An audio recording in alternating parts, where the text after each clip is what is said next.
Hi students, ఇప్పుడు మనం fifth sum చేద్దాము ఎక్సైజ్ 2.3లో. సో ఇప్పుడు ఈ ఈక్వేషన్స్ నుంచి మనకి ఈ వాల్యూ ఆఫ్ ఏ కనుక్కోమన్నాడు. ఈ ఈక్వేషన్స్ ప్రాబ్లం ఏంటి? If the polynomials of 2x³ + ax² + 3x - 5 and x³ + x² - 4x + a leave the same remainder when they are divided by x - 2. So when these two are divided by x - 2, they get the same remainder. అంటే మనం ఏం చేస్తాము? Let us equate the equations. One second.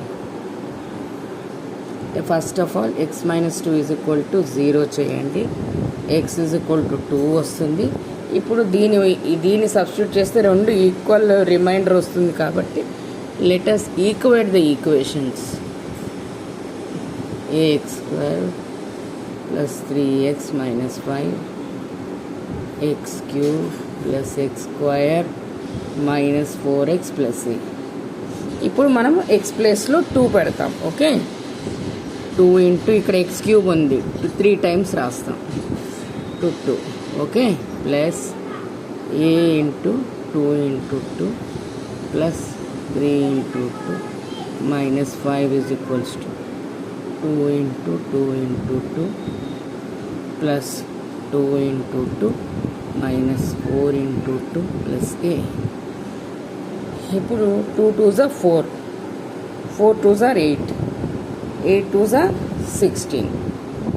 Okay, plus 2 2s are 4, 4a plus 3 2s are 6 - 5 is equal to 2 2s are 4, 4 2s are 8 plus 2 2s are 4 minus 4 into 2 8 plus a.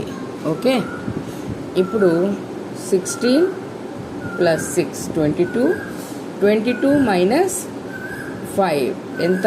17. 17 plus 4a is equals to, ఇక్కడ plus 8 minus 8 cancel అవుతుంది. ఇప్పుడు మనకు 4 plus a ఉంటుంది. So మనం ఏ value కనుక్కోమన్నాడు. So మనం ఏం చేస్తాం, ఇక్కడ ఉన్న ఈ ఏని ఇక్కడ తీసుకొస్తాం, నంబర్ని ఇటు తీసుకెళ్తాం. Okay, 4a minus a is equals to 4 minus 17. Plus ఉన్నది మైనస్ అవుతుంది, మైనస్ ఉన్నది ప్లస్ అవుతుంది. So 4 minus 3 3, 3a is equals to -13. a is equals to -13/3. ఇది ఆన్సర్. Okay, got it?